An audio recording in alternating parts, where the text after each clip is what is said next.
Hello friends, welcome back to my channel. कैसे हैं आप सब लोग? आशा करती हूँ अच्छे होंगे, स्वस्थ होंगे।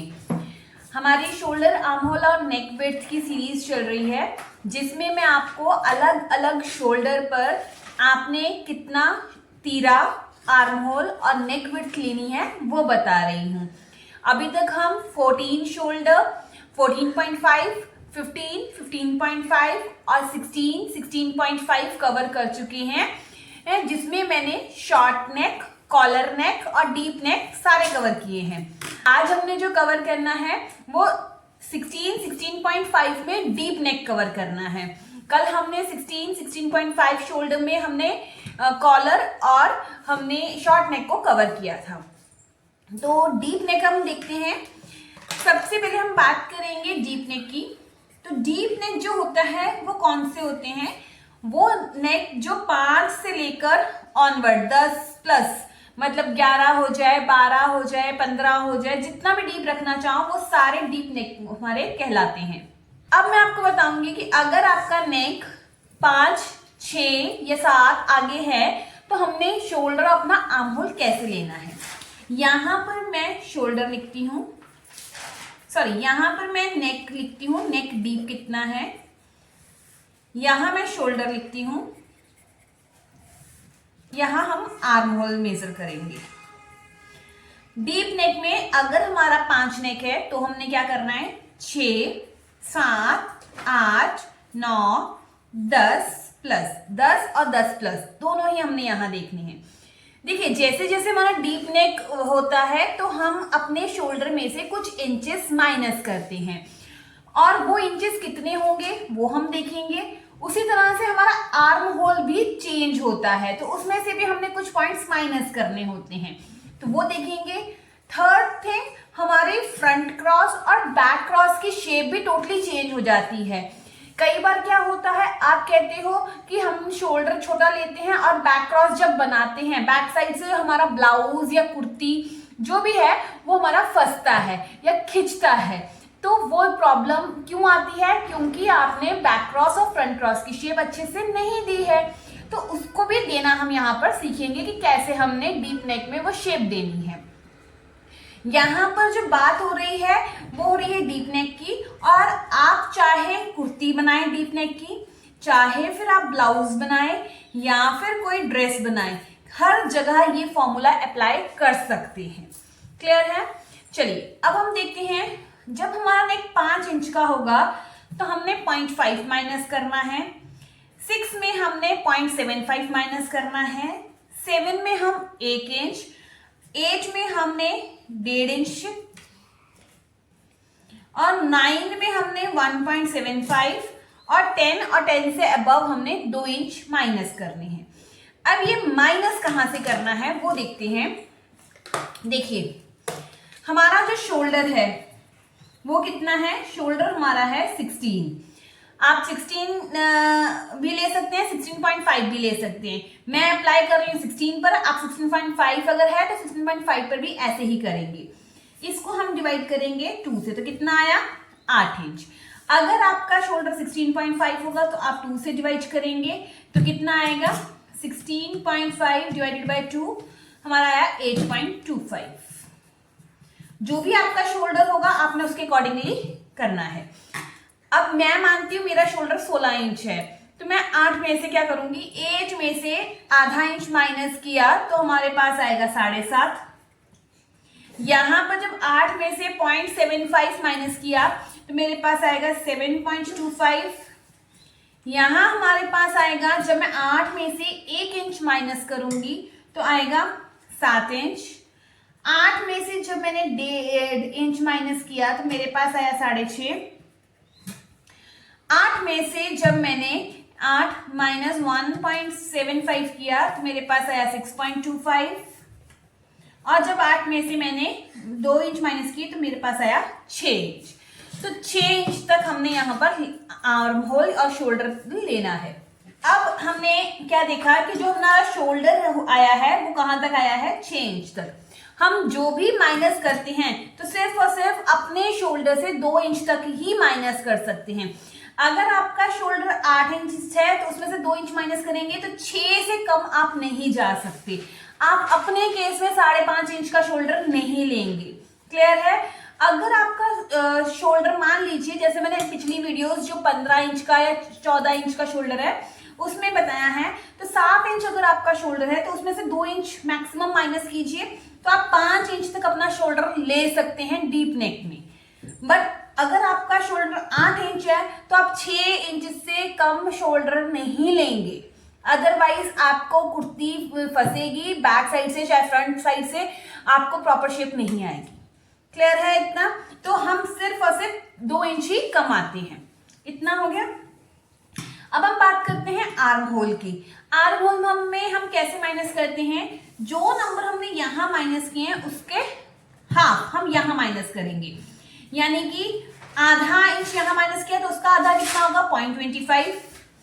यहां 0.75 है तो हम कितना माइनस करेंगे? 0.3। अब ये 0.3 कैसे आया? देखिए 0.75 डिवाइडेड बाय 2 कितना आया? 0.375। आप 3 लिख सकते हैं, अगर आप इसको राउंड ऑफ लेना चाहते हैं तो 0.25 ले लीजिए, कोई प्रॉब्लम नहीं है, एक लाइन का ही फर्क आता है बस।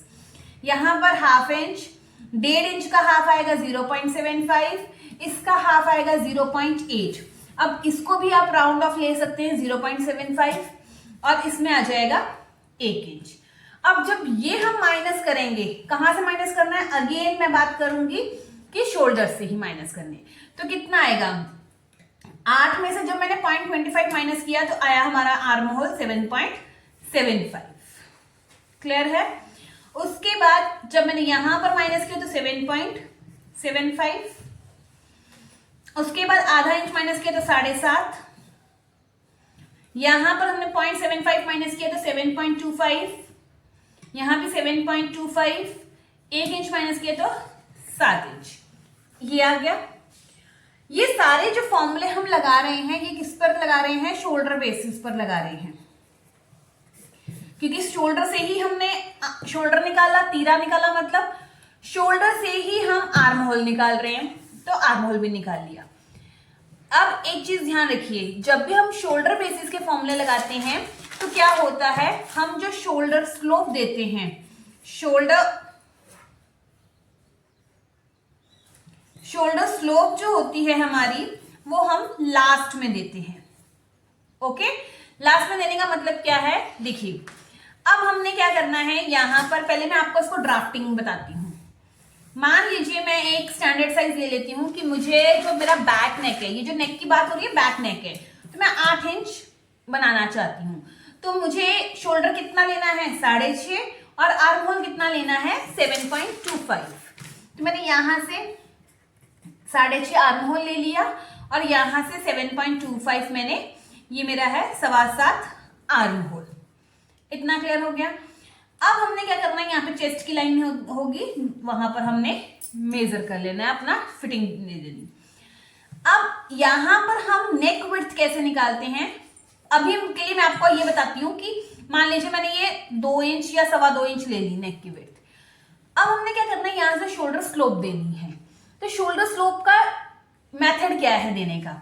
जब भी हमारे डीप नेक होते हैं तो आप ज्यादा स्लोप नहीं देंगे, हम सिर्फ और सिर्फ 0.25 इंच की ही स्लोप देते हैं। आपका कोई भी नेक हो, 5 इंच का हो, 6 इंच का हो, 7 इंच का हो या 10 से ऊपर हो, 10 से ऊपर आ जाए तो आप हार्डली एक सूट मतलब एक लाइन को ही कट करेंगे। ये हम स्लोप क्यों देते हैं? क्योंकि क्या होता है, जब यहां पे हम स्टिच करते हैं ना तो यहां पर हल्का सा कॉर्नर बन जाता है, तो just to avoid that corner हम थोड़ा सा डिडक्ट करते हैं, अदरवाइज डीप नेक में हमें स्लोप देने की कोई जरूरत नहीं है। क्लियर है इतना? अब हम बात करते हैं कि हमने इसमें जो है फ्रंट क्रॉस और बैक क्रॉस की शेप देनी है। स्लोप देना आ गया। स्लोप पहले मैंने शोल्डर बनाया, उसके बाद मैंने लास्ट में ये स्लोप दी। अब देखिए मैंने 0.25 की स्लोप दी, तो जब ये कट जाएगा तो मेरा शोल्डर कितना रह गया? 7 इंच का। ठीक है, चेस्ट के फॉर्मूले में और शोल्डर के फॉर्मूले में यही फर्क होता है कि शोल्डर स्लोप हम बाद में देते हैं और आर्म होल पहले यहां से पूरा मेजर करते हैं। जब हम चेस्ट का फॉर्मूला लगाते हैं तो हम यहां से पहले स्लोप देते हैं, बाद में यहां पर चेस्ट का फॉर्मूला लगाते हैं। क्लियर है इतना? वन थिंग मोर, अभी हमारा शोल्डर बेसिस पर ये सारा शोल्डर, आर्म होल और नेक विड्थ लेना हम सीख रहे हैं। नेक्स्ट आगे आने वाली वीडियो में मैं चेस्ट के बेसिस पर आपको बताऊंगी कि किस तरह से हमने शोल्डर स्लोप वगैरह लेनी है, या फिर हमने आर्म होल लेना है, नेक विड्थ लेनी है, तो वो हम चेस्ट के बेसिस पर देखेंगे। तो उसके लिए stay connected with me and do watch my videos. आपको आने वाली सारी वीडियोस में आर्म होल, नेक विड्थ और शोल्डर के सारे डाउट्स आपके क्लियर हो जाएंगे। चलिए अब हम बात करते हैं फ्रंट क्रॉस और बैक क्रॉस की। बैक क्रॉस जो क्या है, जो बैक साइड से हमारा, जैसे ये गर्दन है ना, इस तरह से गर्दन यहाँ से आर्म होती है, तो ये वाला जो कट वाले होते हैं इसको हम बैक क्रॉस कहते हैं। फ्रंट से नापेंगे तो फ्रंट क्रॉस आ गया। तो ये जो बैक क्रॉस होगा ना, एक चीज याद रखिए, कभी भी आपके शोल्डर से ज्यादा नहीं होगा, या तो शोल्डर के बराबर होगा। शोल्डर कितना था? 8 आया था ना, तो आपका बैक क्रॉस 8 तक हो सकता है, 8.25 नहीं होगा, क्योंकि ये लाइन जो होती है, आप फुल मेजरमेंट भी लेते हो शोल्डर का यहां से यहां तक, तो भी तो लाइन अंदर की तरफ ही है। अगर आप थोड़ा सा यहां से मेजरमेंट लेते हो तो फिर क्या होगा? इक्वल आ जाएगा। मतलब आपका बैक क्रॉस कभी भी आपके शोल्डर से बड़ा नहीं हो सकता। ठीक है, अब देखिए, जब आपका शोल्डर माइनस होगा 1.5 इंच, 1.25 इंच और 2 इंच, ये 3 ले लीजिए, 1.5, 1.25 और 2 इंच, तो आपने बैक क्रॉस की शेप कैसे देनी है? पहले मैं आपको बताती हूँ कि अगर 5-6 इंच है तो वहां पर आप देखिए, आपको मैं यहां समझाऊं, जैसे 5 इंच का नेक है तो आपने ये कितना ले लिया, 5 इंच पे 7.5 और 7.5, तो ये 7.5, 7.5। तो हम बैक क्रॉस की शेप कैसे देते हैं? इसका मिड पॉइंट निकालेंगे और यहां से इस तरह से हमने शेप दे देनी है। जैसे जैसे नेक डीप हो जाएगा, 7 इंच, जब 1.5 इंच आ जाएगा तो हम ये हाफ से शेप नहीं देते हैं, तो हम थोड़ा सा ऊपर आ जाते हैं और हम शेप देते हैं इस तरह से। तो क्या हुआ? इतना कपड़ा हमारा एक्स्ट्रा हो गया। जब 10 तक नेक आ जाता है, 10 या 10 से ऊपर, तो हम क्या करते हैं, यहां से सिर्फ आधा स्टिचिंग का मार्जिन छोड़ते हैं और यहां से फ्रेंच कर्व रखते हैं और इस तरह से शेप देते हैं। ठीक है, तो वो क्या होता है, यहां से खड़ी सी शेप आती है इस तरह से। मतलब कैसी शेप आएगी? इस तरह से आएगी, इस तरह से। इतना 1/2 इंच का सिर्फ मार्जिन छोड़ना, इस तरह से हमने शेप दी है, तो वो ऐसी फ्रंट बैक क्रॉस की शेप आएगी। क्लियर? जब फ्रंट क्रॉस देना है तो यहां से आधा इंच अंदर आएंगे और ये हमारे फ्रंट क्रॉस की शेप हो गई। ठीक है, अब ऐसा करने से क्या होता है, हमारे को ना इतना इतना कपड़ा जो है एक्स्ट्रा मिल जाता है, जिससे क्या होता है, हमारा बैक क्रॉस जो है वो फंसता नहीं है। बैक साइड से हमें ब्लाउज, कुर्ती या कोई ड्रेस टाइट नहीं होती है। अगर हम अपनी आर्म्स को आगे की तरफ मूव करेंगे तो हम इजिली कर सकते हैं, बट अगर हम इसको शेप का डीप शेप दे देंगे तो इतना कपड़ा कट गया, हमारा कम हो गया, और उसकी वजह से क्या होता है, हमारे को खिंच पड़ती है बैक साइड से। क्लियर है? तो इसमें भी हमने क्या करना है, आधा या तो ये आ गया, क्योंकि हमने 8 इंच बनाया है तो थोड़ा सा ऊपर से हमने यहां से इस तरह से हमने शेप देनी है बैक क्रॉस की। ये बैक क्रॉस की शेप आ गई, और फ्रंट के लिए आधा इंच अंदर आएंगे और इस तरह से हमारी फ्रंट क्रॉस की शेप आ गई। क्लियर? उसके बाद जो भी आपका नेक होगा उतनी आपने शेप दे देनी है। इतना हो गया, हमने फ्रंट क्रॉस भी देना सीख लिया और बैक क्रॉस भी देना सीख लिया, शोल्डर स्लोप भी हमने देनी सीख ली। अब आती है नेक विड्थ की बारी। नेक विड्थ हमने कितनी लेनी है? डीप नेक में नेक विड्थ आप लोग को प्रॉब्लम क्रिएट करता है कि 2.25 इंच लें या 2.5 इंच लें, कि हम कहीं कंधे हमारे गिरे नहीं। तो सबसे बेस्ट तरीका क्या है, देखिए, जब भी आप कस्टमर का नाप लें तो कस्टमर से पूछ लीजिए कि आपको शोल्डर पर पट्टी कितनी चाहिए। शोल्डर पर पट्टी क्या होती है, जैसे ये मैंने बनाई थी डायग्राम, तो आपका जो भी टॉप है तो वो यहां से गला कैसे हो, कितना का आपके यहाँ पे इस तरह से आए, तो ये पट्टी आपको कितनी चाहिए।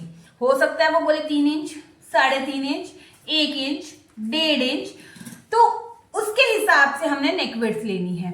तो आपके माइंड से ये पहले ही निकल जाएगा कि हमने नेक विड्थ कितनी लेनी है, 2 इंच लें, 2.25 इंच लें, कुछ भी नहीं। ठीक है, आप क्या करोगे, कस्टमर से पूछिए कि शोल्डर पट्टी कितनी लेनी है, शोल्डर पट्टी अगर उसने कह दिया 2 इंच की मुझे यहां पर कंधे पर शोल्डर की पट्टी चाहिए, तो क्या करोगे, 6.5 इंच ये था, 2 इंच उसने आपको शोल्डर पट्टी कही है, 1 इंच आपने स्टिचिंग मार्जिन यानी कि 3 इंच आ गया।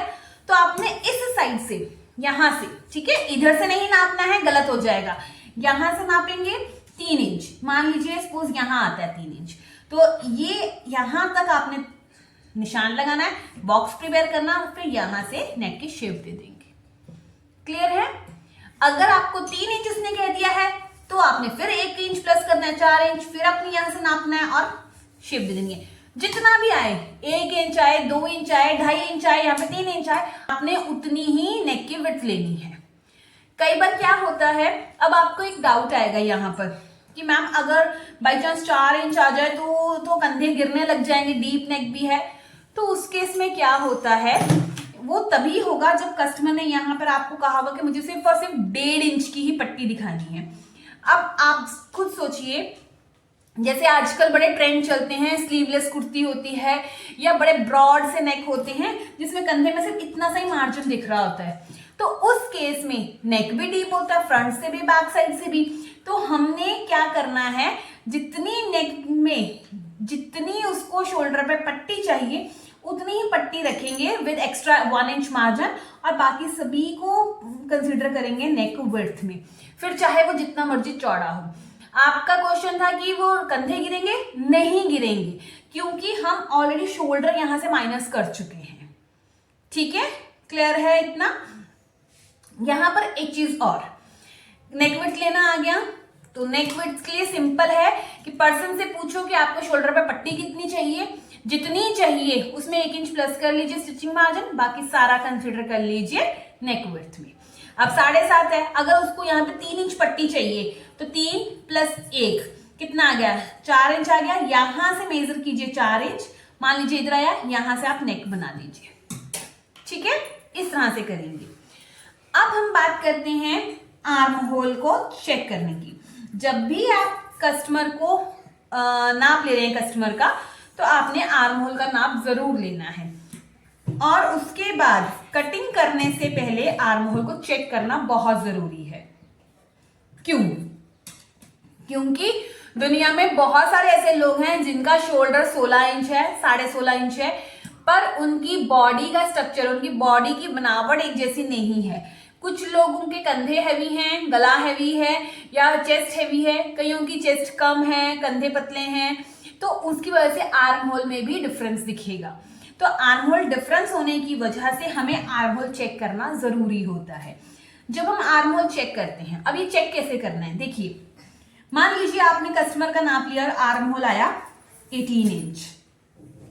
जब आपने ये शेप दी है, यहां से ये शेप दी और ये शेप दी, तो आपने क्या करना है, 18 है ना, +1 1 कर लीजिए, तो 19 इंच आपको पूरा चाहिए, क्योंकि 1 इंच तो स्टिचिंग मार्जिन भी है। तो पूरा यहां से बैक का नापिए, फिर यहां से फ्रंट का नापिए। क्या आपका 19 इंच आ रहा है? अगर तो 19 इंच आ रहा है देन आप कटिंग कर लीजिए। अगर 19 इंच नहीं आ रहा है और आपका जो आर्म होल है वो छोटा आ रहा है, मतलब आपका आर्म होल 16 इंच आ रहा है, तो आप क्या करेंगे, ये वाली जो लाइन है चेस्ट लाइन, ये जो चेस्ट लाइन है, इसको आप और नीचे शिफ्ट कर देंगे, ऐसे शिफ्ट करेंगे नीचे की तरफ, और आर्म होल की शेप इस तरह से फिर देंगे। हो गया बड़ा आपका आर्म होल? क्लियर? तो क्या करेंगे, आर्म होल अगर छोटा है तो चेस्ट लाइन को नीचे शिफ्ट करना है। ठीक है? और अगर आपका आर्म होल जो आता है वो बड़ा आता है, मान लीजिए 18, आपको 19 चाहिए था, आपका 20 आ गया, 24 आ गया, इस तरह से आ गया, तो आप क्या करेंगे, ये जो आपकी चेस्ट लाइन बनी हुई है इसको ऊपर शिफ्ट कर देंगे यहां, तो क्या होगा, आर्म होल यहां पर खत्म हो जाएगा। ओके, तो इस केस में क्या करना है, चेस्ट लाइन को हम ऊपर शिफ्ट करेंगे। क्लियर? ये करना इसलिए जरूरी है क्योंकि हर एक का बॉडी का जो स्ट्रक्चर है, ढांचा जो होता है वो अलग होता है, इसलिए आर्म होल भी अलग अलग हो सकता है, तो ये नापना जरूरी है।